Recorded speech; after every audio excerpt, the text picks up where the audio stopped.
In this video, we'll discuss about uterine fibroids.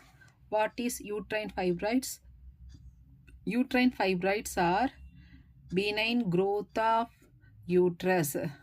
Benign growth of uterus that often appear during the reproductive years. So this one will appear during reproductive years.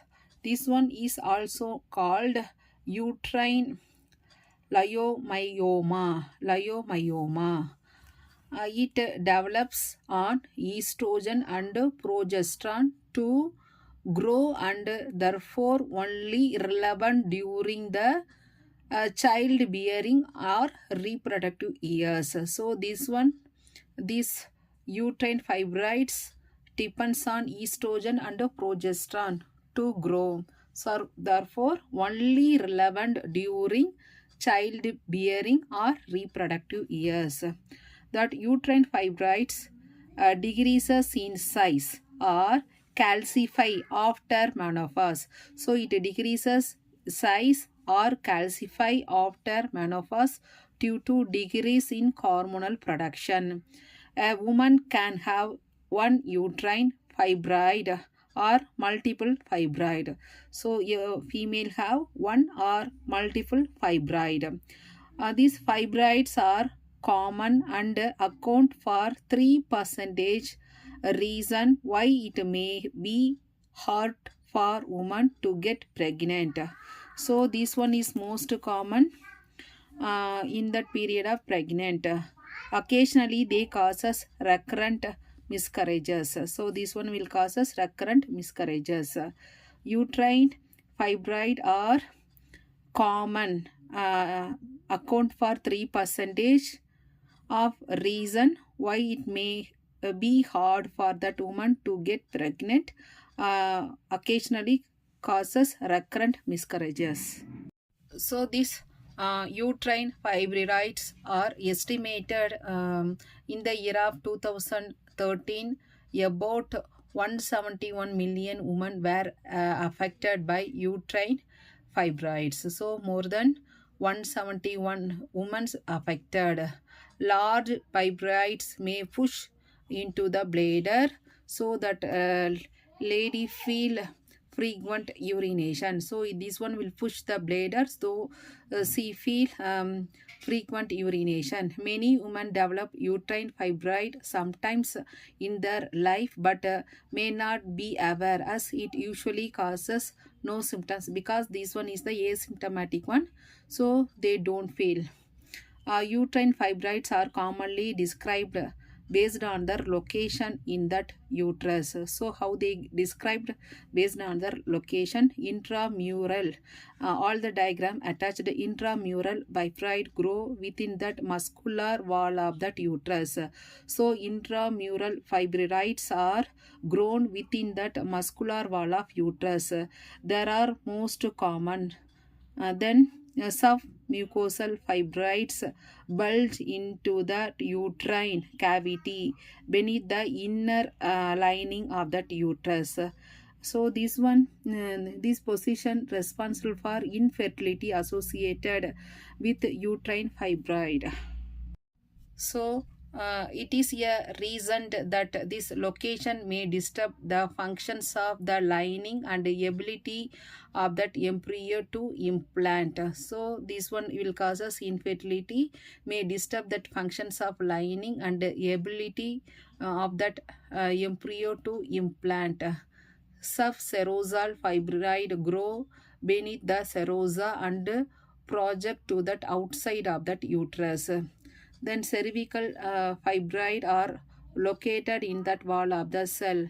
It almost never develop into cancer and are not, this one not developing into cancer, are not associated with increasing risk of uterine cancer, not developed into uterine cancer. Then causes, the reason is unknown, but a research point the following factor: mainly genetic changes, hormonal changes, estrogen and progesterone hormone appear to promote that growth of that fibrinoid. So these two hormones, estrogen and progesterone, enhance the development of uterine lining during each menstruational cycle in preparation for pregnancy. Then abnormalities in that blood vessels, symptoms unknown, risk factor that can have an impact on the development of this development of these uterine fibrinoids. Fibrinoids are based on their family history, then race, mainly black women of Africa, three times more likely developed fibrinoids. Then obesity people, polycystic ovary syndrome, diabetes, alcoholism, vitamin D deficiency, eating red meat. So these are the chances for uterine fibrinoids. So family people affected, otherwise race, mainly African ladies, three times more, and comparing to other ladies. Then obesity, polycystic ovary syndrome, diabetes, alcoholism, vitamin D deficiency, eating red meat. Then what are the sign and symptoms? We already know maximum of the ladies don't have symptom, asymptomatic. Then heavy menstruational bleeding, frequent urination, pelvic pain, including pain during sex, or back pain or leg pain, difficulty emptying the bladder, then constipation. So these are the symptoms. A diagnosis used for if you have symptoms of fibrinoids. This one, your doctor may carry out the following test and imaging technologies. So imaging technique, ultrasound. This gives your doctor the picture of your uterus and enable your doctor to confirm the presence of fibrinoids. The doctor may then map and measure the fibrinoids. So in heavy menstruational bleeding, doctor may order to lab test to investigation of potential causes. Then complete blood count, possibility of blood bleeding disorder and thyroid problems. Then MRI can show the location and the size of that fibroids. Then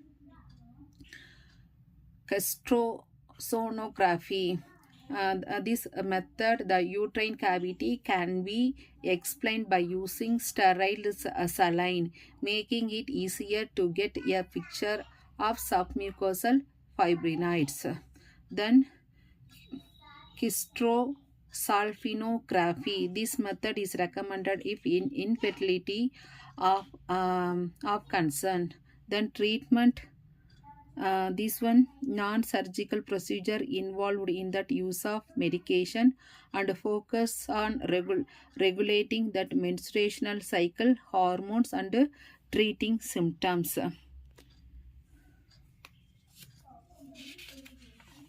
So treatment such as pelvic pain or heavy menstrual bleeding, they don't remove that fibrinoid but can shrink them. Medication may include non-steroidal anti-inflammatory drugs for pain. Then progestin, releasing intrauterine device with the help heavy bleeding to help with heavy bleeding. Then tyrannisamic acid.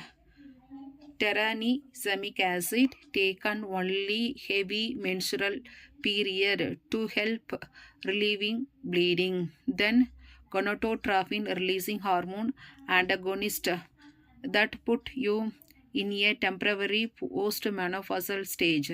As a result, menopause stop and fibrinoid string. Then surgical procedure, hysterectomy, then myomectomy, MRI, guided focused ultrasound surgery, uterine artery embolization.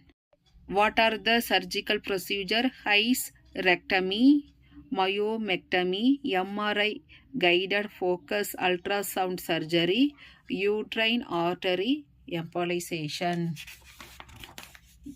Uterine embolization, small particles are injected into that artery supplying the uterus, cutting off blood flow to that fibroid, causing them to string and die.